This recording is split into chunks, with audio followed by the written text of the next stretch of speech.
Good evening, friends. My name is Gautam Kumar Dikshit, General Knowledge Faculty at Manu Law Classes, New Delhi. In today's lecture, we are going to look at important current affairs of last 15 days, particularly starting from 1st March to 14th March, and some news which were important in the last days of February. So let's start with the topic. Yeah, so the first important topic which was in the newspaper from past 1 to 2 days was Quadrilateral Security Dialogue, or in short we call it as Quad.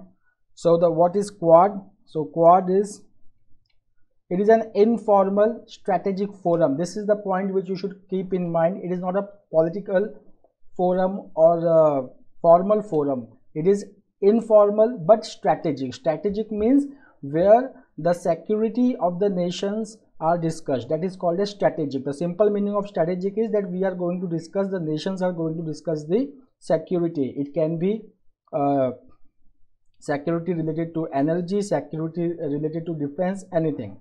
So it is an informal strategic forum between four countries. Now what are the four countries?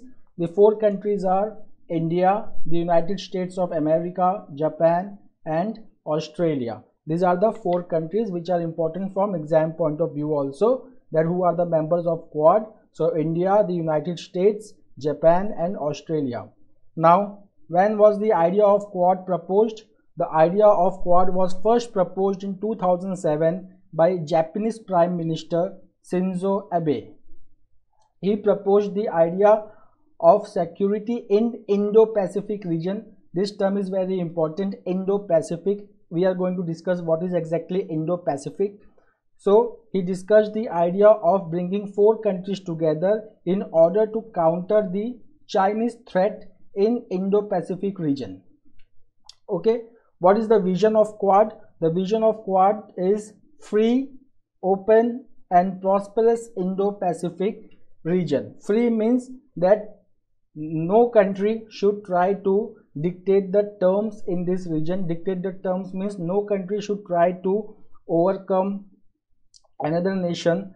Open means every members in Indo-Pacific region can access this region for trade, and prosperous means every nation bordering this Indo-Pacific, those countries which are on the border of Indo-Pacific region, they should have access to this region. Okay, recently the news was the Quad summit was held virtually. It was hosted by the United States President Mr. Joe Biden. So it was attended by all the four leaders of the countries. So see the attendees: Shri Narendra Modi, Prime Minister of India; Joe Biden, President of USA; Mr. Scott Morrison, Prime Minister of Australia; Mr. Yoshihide Suga, Prime Minister of Japan. So these were the four leaders of the four countries attending the Quad or Quadrilateral Security Dialogue, which was held virtually. Now there are certain outcomes of the Quad which was held recently in last week. There are three major outcomes of Quad. The first outcome is constitution of joint working group on vaccine program for fighting coronavirus. This is the first outcome. Okay, vaccine will be, now this is very important, the vaccine will be developed by India, funded by Japan and USA, and the logistical support will be provided by Australia in Indo-Pacific region. One thing you should keep in mind is that here the Quad is going to focus on Indo-Pacific region, that the vaccines will be provided to the countries in Indo-Pacific region only. The next point is joint working group on climate change. It will focus on emission reduction. Now this is also very important, focusing on emission reduction. We already have talked about the Paris climate deal, which tries to reduce the greenhouse gas emission at such a level so that the global temperature does not rise above 2 degrees Celsius at pre-industrial level. So one of the objective is to focus on the emission reduction. Here emission means emission of greenhouse gases. Some examples of greenhouse gases are carbon dioxide, carbon monoxide, nitrogen oxide, ozone. These are some examples of greenhouse gases. What are greenhouse gases? Greenhouse gases are, my friends, simple. They trap the heat coming from the sun. They do not allow the heat which is coming from the sun and radiating back from the earth to go into the space. So they trap the heat in the atmosphere, and slowly the temperature of the earth starts rising. Okay. The next important thing is the joint working group on critical technologies. Critical technologies means those technologies which are very important in today's world. So such technologies are 5G network and biotechnology. Okay. The next importance is the President Mr. Joe Biden highlighted this statement called as the spirit of Quad. The spirit of Quad, according to Mr. Joe Biden, is open and free Indo-Pacific region. Open and free Indo-Pacific region, which should be free from any type of coercion. Okay, it should be free from any type of coercion. So let's move ahead. Okay, now this is also one of the important news which was in the newspaper last week. Maitri Setu. Maitri means friendship and Setu means bridge. So Maitri Setu, you can also call it as a friendship bridge. It is between two countries, India and Bangladesh. So let's have a factual information about the bridge. The first factual information is it is 1.9 kilometer long bridge over river Feni. The name of the river becomes important, that this Maitri Setu is built on river Feni. Then it connects Sabrum. This place is now also important from exam point of view. Sabrum in India with Chattogram in Bangladesh. Sabrum lies in Tripura. Okay. So it will be connecting Sabrum in Tripura with Chattogram in Bangladesh. What is Chattogram? Chattogram is a port, seaport in Bangladesh. Earlier Chattogram was known as Chittagong. You must have studied in history Chittagong raid. So earlier Chattogram was known as Chittagong. Now what are the benefits to Northeast region? So as you already know, my friends, that Northeast region of India is a landlocked region. Means they do not have access to seaports. Fine. We have 7 states in Northeast. You must remember that 7 states in Northeast are Assam, Nagaland, Manipur, Meghalaya, Tripura, Arunachal Pradesh, Sikkim. Okay, they are also known as 7 sisters. These 7 sisters do not have access to seaport, but by building this bridge, the northeast region of India will have access to seaport. So definitely if they have access to seaport, so they can transport their agricultural produce, their horticultural produce to various markets in Bangladesh, in Myanmar, in Southeast Asia, and including the mainland India. Okay, so some of the benefits are faster and cheaper transportation of goods. The second is boosting exports of horticultural and forest produce. For example, Northeast India is famous for bamboo cultivation, which is in quite demand right now due to construction activities going on in every part of India. So this will give fillip to the bamboo cultivation in Northeast region. The next is improvement in trade. The exchange of goods between Northeast region, Bangladesh, Myanmar and other parts of India will increase. The next is making Tripura as the gateway of the Northeast. Since Sabrum lies in Tripura and this bridge is connecting Bangladesh with Tripura, so the Tripura will become a gateway to the Northeast. Now what are the strategic benefits? Strategic means security related. If the term strategic is written, it means it is security related. So what are the security related benefits? That first of all, it will provide alternative route. It will provide alternative route to Northeast region. Now let's see the map of Northeast India. If you see the map of Northeast India, now just if you see the map of Northeast India over here, so see here it is the mainland states like West Bengal, Bihar, Okay, then here is Sikkim. Now suppose if you want to access to northeast, if you want to go to northeast through mainland India or from Bihar or West Bengal, you have very narrow area through which you have to pass, and then only you can access the whole northeast region. This narrow area is called as Siliguri corridor. It is called as Siliguri corridor. It is also called as chicken's neck. Okay, chicken's neck. It is called as Siliguri. I am writing here. It is called as Siliguri corridor or chicken's neck.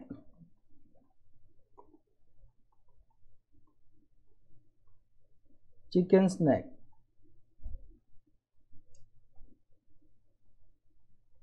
Now, since you have a very narrow corridor to access your 7 states, the 7 states of India, so this is a very great security threat to northeast region, that we will take time to move our forces, to move our defenses in northeast region. But if we have connectivity from Bangladesh to Tripura, okay, if we have connectivity from here, so we don't have to wait, we can move our defense forces here directly into Tripura, and then we can move up to the borders and we can meet the threat.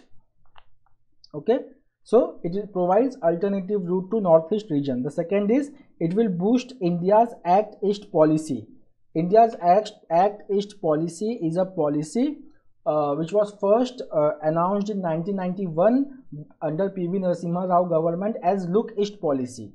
Then in 2014-15 it was revised and given a new name, which is now called as Act East policy.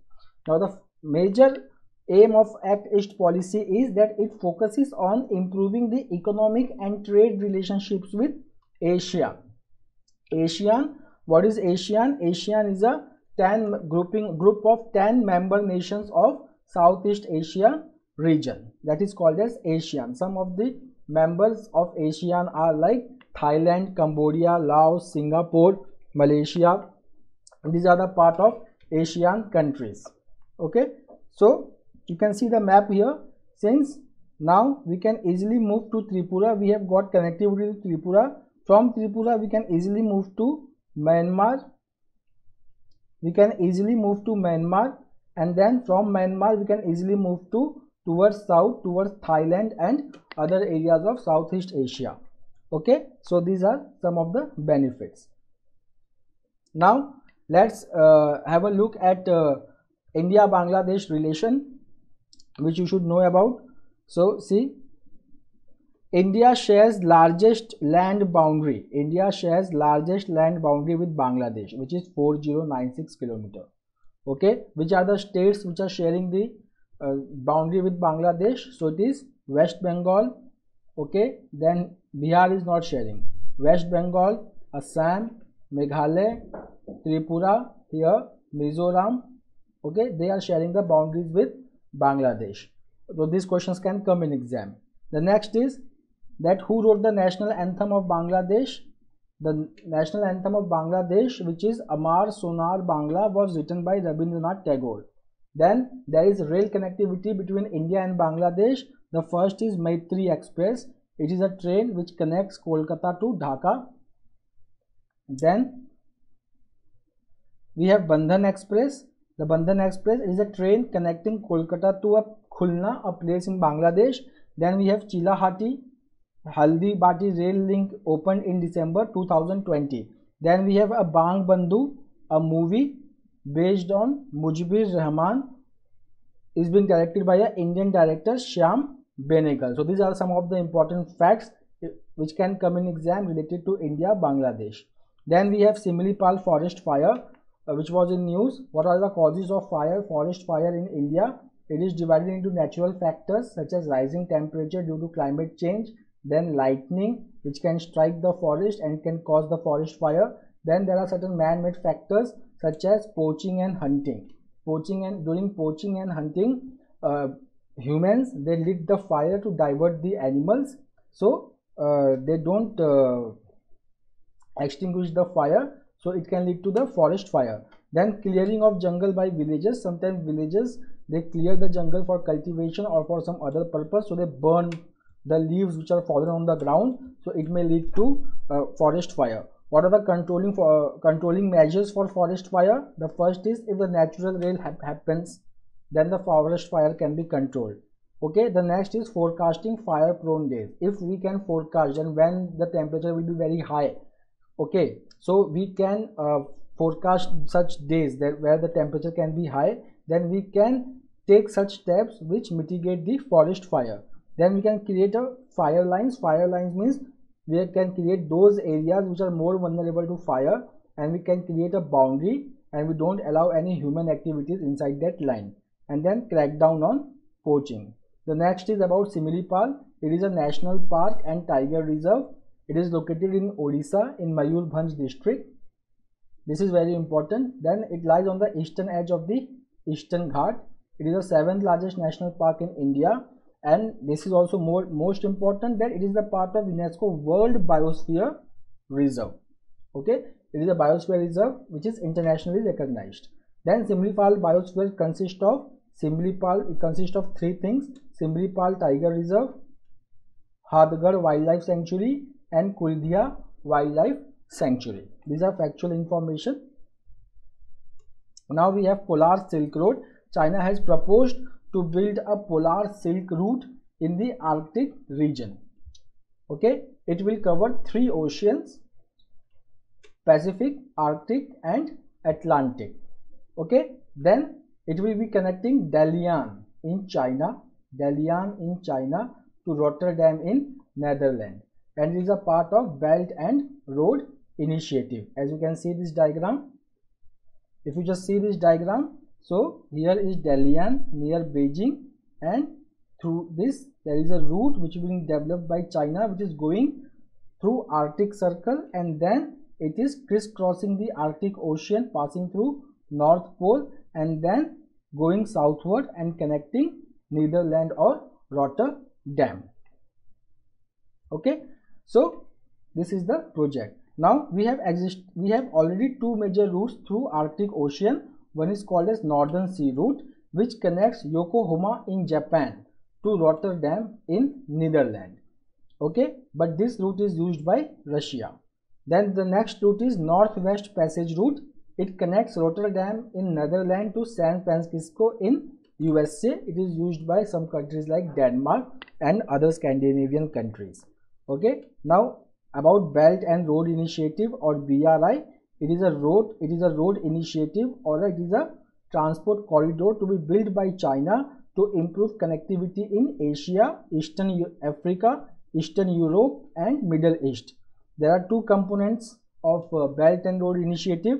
The first is land-based Silk Road Economic Belt, that these continents will be connected through land, and the second component is Maritime Silk Route, that these components will also be connected with sea route.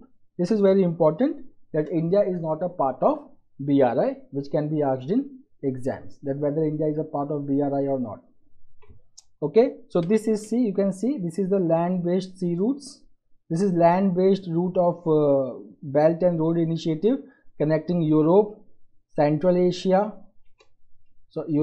Eastern Europe, Central Asia, Asia, and Africa. They are connected by land routes also, and this black one, they are connected by sea routes also.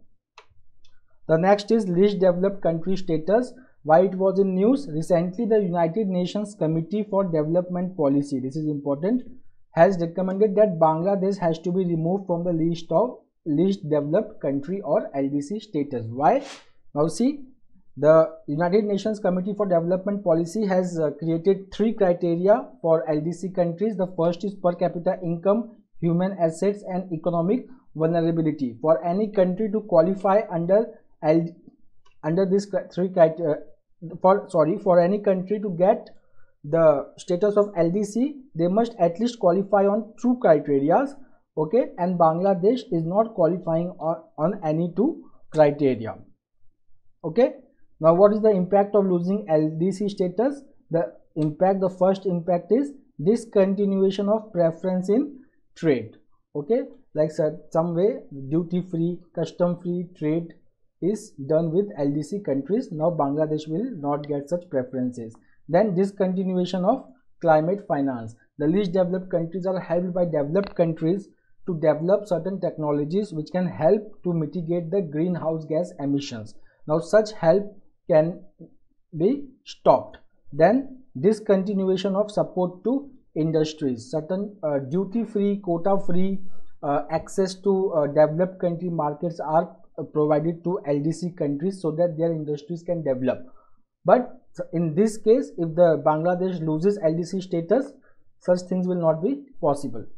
Now about UNCDP or United Nations Committee for Development Policy, it is a subsidiary body of ECOSOC, which is United Nations Economic and Social Council. What is the job of UNCDP? It provides advice to ECOSOC on development policy and countries which have to be classified as LDC. What is the strength? It is a 24-member body nominated by United Nations Secretary General for 3 years term. Okay, then United Nations Economic and Social Council. Now out of 6, it is one of the organ of United Nations. Okay, it is an organ of United Nations.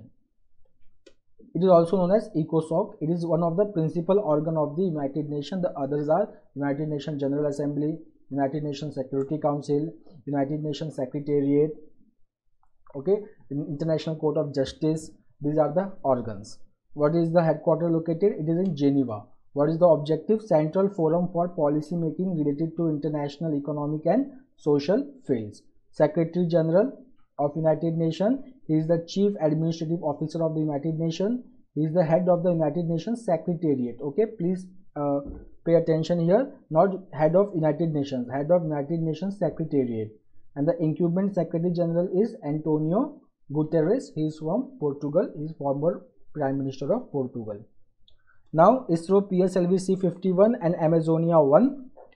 Now ISRO PSLV C51 has launched a Brazilian satellite Amazonia 1 and Indian satellites Satish Dhawan satellite and 18 other satellites. Prominent among them is Amazonia 1 and Satish Dhawan satellite. Let's first have a look at PSLV, ISRO's workhorse. Okay, PSLV is called as ISRO's workhorse. It launched Amazonia 1 and 18 other satellites. It was launched from Satish Dhawan Space Center. It is a launch pad of ISRO's satellite. It is located in Sriharikota in Andhra Pradesh. Now, it is the first mission of ISRO in 2021 and it is the 53rd flight of PSLV. Okay, then coming to Amazonia 1, it is the first Brazilian built satellite to be launched by India. What is the nature of the satellite? Is the optical Earth observation satellite. Optical means it is a range of light. It is in optical range and is the Earth observation satellite.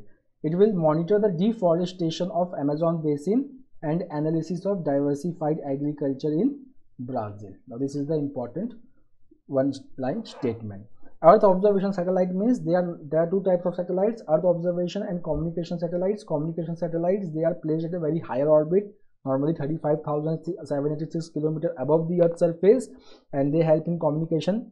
But Earth observation satellites are put around 800, 900, 1000, 2000 km above the Earth's surface, and they help in observing the surface of the Earth and sending data to the satellite center on the ground. Then Satish Dhawan satellite or HDSat is also launched PSLV C51. It is a nano satellite to study space radiation and Earth's magnetosphere. On the top panel, this is important, on the top panel of the satellite, the name of Prime Minister and Atmanirbhar Bharat has been engraved, and it also carries the soft copy of Bhagavad Gita. Now coming to Houthi movement. What is Houthi movement? It is the Islamist political and armed movement in Yemen. As you can see, this is Yemen, this is Saudi Arabia, this is Iran. Okay, this is the route through which Saudi Arabia sends its oil to the world. Okay, and this is Yemen, and this Yemen is disturbed. So is an Islamist political and armed movement in Yemen. The official name is Ansar Allah. The leader is Abdul Malik al-Houthi. They are fighting the Yemeni government since 2011 against corruption and to gain the greater control in northern Yemen. In 2015, they were able to capture Sana'a, which is the capital of Yemen. Now, once they captured the capital city, Saudi Arabia became tense. That once if they capture the capital city, now they can block the access of Saudi Arabia to the international market. So the oil supply of the Saudi Arabia can be hit. So Saudi Arabia started carrying out attack against Houthi stronghold in northern Yemen. Recently, Houthi rebels, they carried out aerial attack on Saudi Arabia's largest crude oil export facility, Ras Tanura. Okay, what is the impact of this attack? The attack on Ras Tanura has caused surge in prices of crude oil in an international market. The global crude oil prices has now rose to from $60 per barrel to ₹70 per barrel, and in India the prices of diesel and petrol may further increase. Okay, now the organization of the petroleum exporting countries, the headquarters is in Vienna, Austria. The members are 13: Algeria, Angola, Equatorial Guinea, Gabon, Iran, Iraq, Kuwait, Libya, Nigeria, Congo, Saudi Arabia, UAE and Venezuela. The important point to remember over here is that OPEC members are not only from Middle East, they are also from South America, they are also from Africa. Okay, fine. Then OPEC plus members, who are OPEC plus members? 13 members plus Ecuador, Indonesia and Qatar. But the headquarters is in Vienna, but Australia is not a member of OPEC. OPEC, they account for 44% of crude oil production in the world. Now they have a basket, they have a mechanism to set their oil prices, that is called as OPEC reference basket, which it is weighted average price of petroleum produced by OPEC members. Weighted means they assign certain weights to different countries and then they multiply it with the volume, then they add it and then they come to the price. Now this Brent crude prices, it is the price index. Okay, it is a price index or a global benchmark price index for 2/3 of the crude oil traded internationally. Okay, and Brent crude prices are derived based on the prices in the North Sea region of Atlantic Ocean. Okay, so it is like a trade related price. Okay, so it is physically and financially traded oil market in North Sea. So it is a market where future contracts of trade oil takes place, and based on that demand and supply, the Brent crude they decide the price of the oil. Then Azadi Ka Amrit Mahotsav, this is important. It is a 75-week series of events to commemorate the 75th anniversary of India's independence. It began on 12th March 2021, where our Prime Minister Shri Narendra Damodar Das Modi, he launched a Dandi March with the theme of Atmanirbharta and Atma Vishwas. It has 5 pillars: Azadi Ka Mahotsav, freedom struggle, focusing on freedom struggle and its values. Then ideas at 75, what idea now should govern India at 75. Then achievements at 75, what actions are to be taken at 75 and what resolve should be taken at 75. Then about Dandi March, it started on 12th March 1930 to protest against the salt law of colonial government. Gandhiji, along with his 78 followers, this is important, 78 followers, marched from Sabarmati Ashram in Ahmedabad to Dandi. Okay, it is a place in Navsari in Gujarat, covering the distance of 390 km in 24 days. All the factual data I have put here. On 12th March 1930, Gandhiji broke the Salt Act and started the civil disobedience movement with the goal of Swaraj. The Swaraj as the goal of Indian national movement was declared in Lahore session of Indian National Congress in 1929, and it was observed on 26 January 1930. The president of Indian National Congress at that time was Pandit Jawaharlal Nehru. Now Cyber Volunteer Program, it is launched by the Indian Cyber Crime Coordination Center. This agency comes under Ministry of Home Affairs. The aim of the Cyber Volunteer Program is to enable citizens, okay, not government, to enable citizens that they can contribute in prevention of cyber crime, and they must assist the state level law enforcement agencies in the prevention of cybercrime. These two are important objectives. Okay, enabling the citizens participation in preventing cybercrime, and those citizens will be helping the state law enforcement agencies in preventing the cybercrime. What are the features? First of all, registration of citizens as cyber volunteers, then identifying, reporting and assisting in removal of unlawful or illegal content. The cyber volunteer program will consist of 200 cyber awareness promoters and 50 cyber security experts. Okay, what are unlawful contents? Child sex abuse materials, affecting friendly relations with foreign states, disturbing public order and communal harmony, anything which is any action which is against security and integrity of India, any action which is affecting security and defense of India. Okay, what are do's and don'ts of cyber volunteers?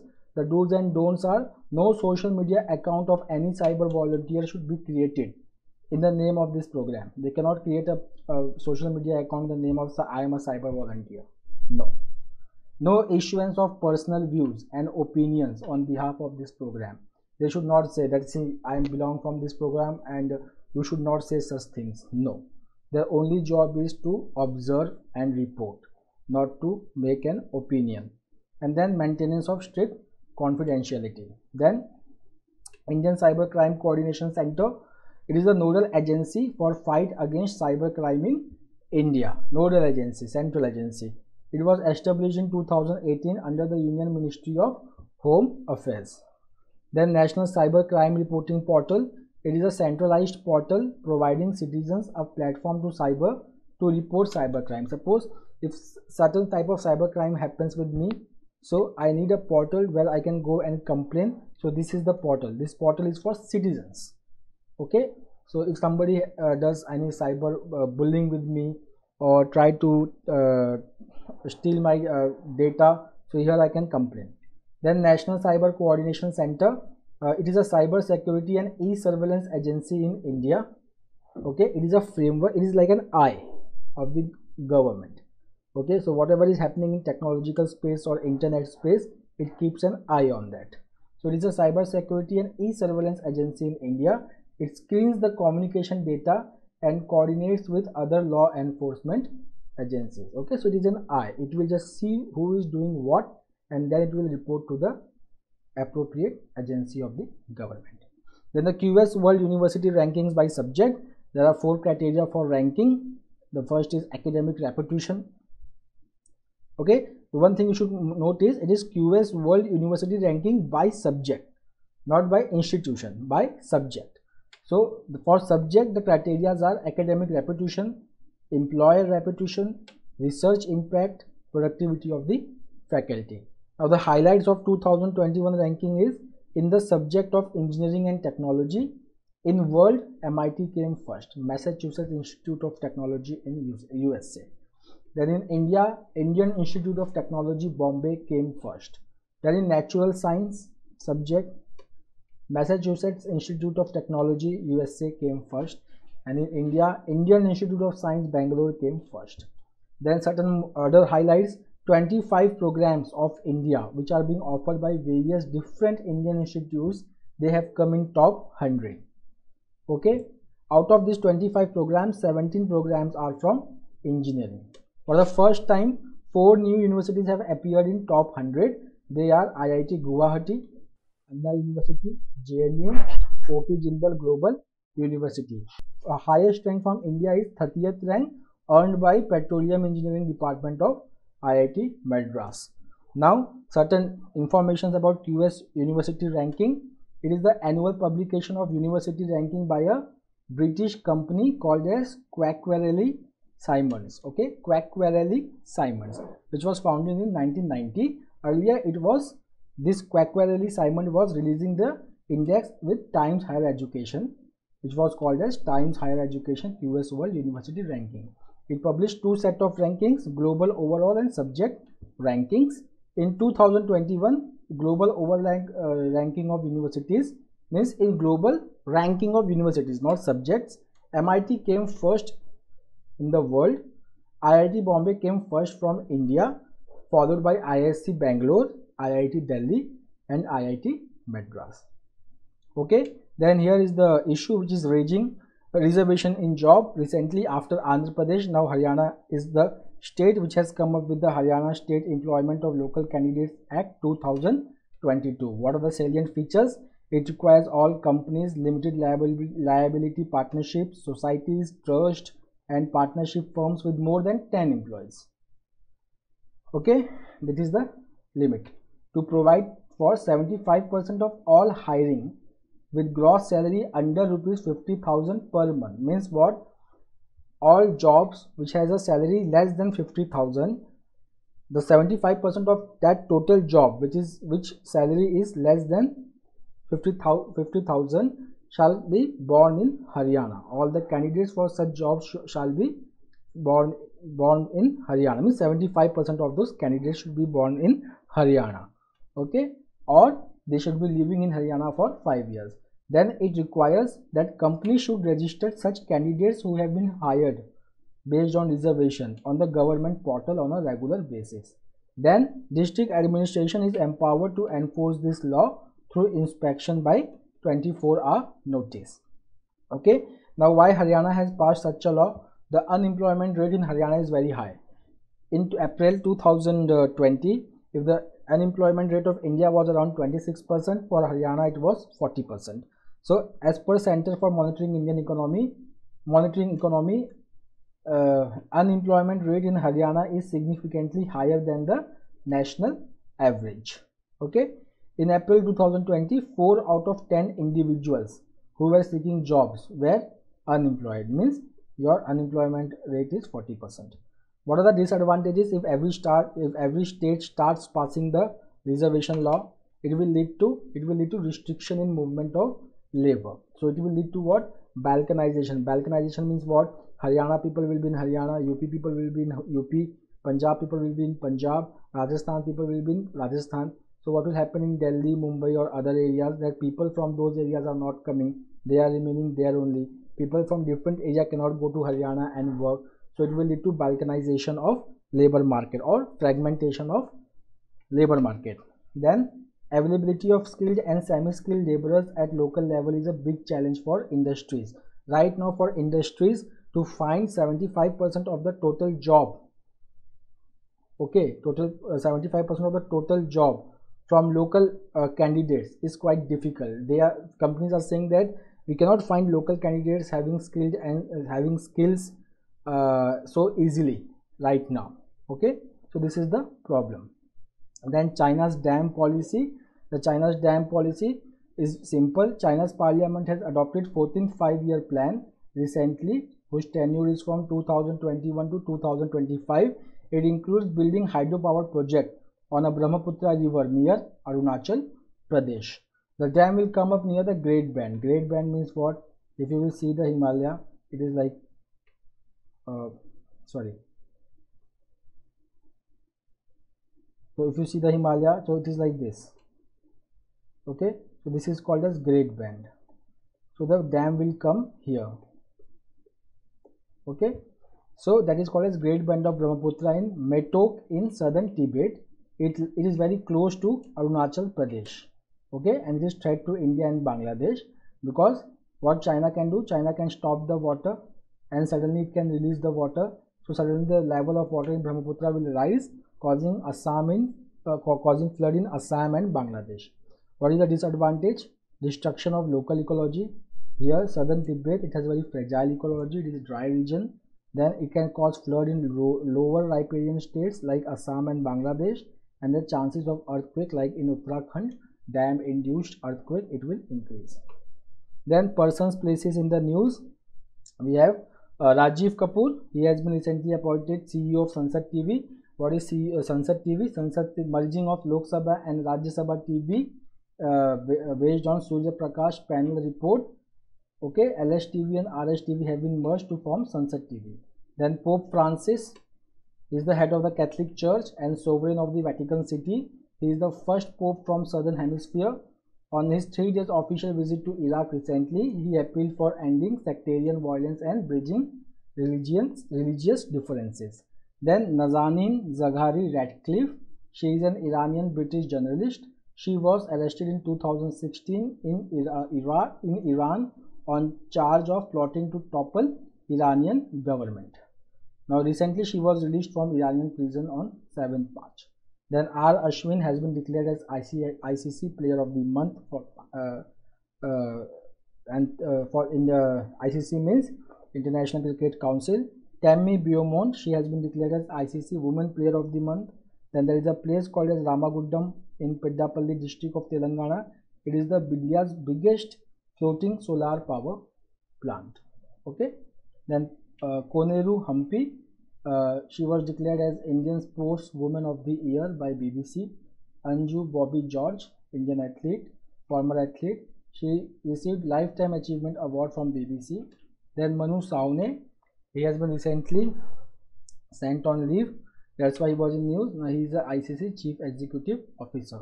Tirath Singh Rawat, recently appointed as 9th Chief Minister of Uttarakhand. Indu Malhotra, Justice Indu Malhotra, sorry, she was the first woman lawyer directly elevated to the Supreme Court bench. Means she was the lawyer and directly she was elevated to the Supreme Court bench from the Bar Association. Then Nitesh Ranjan, newly appointed Executive Director of Union Bank of India. Then Safura Zargar, she is a Jamia Millia Islamia student arrested during CAA protest in April 2020 while she was pregnant, and recently United Nations Human Rights Council has taken cognizance of this incident. Okay, so here I end it. Thank you guys. Thank you. Have a happy evening, happy learning. Let's meet in the next class.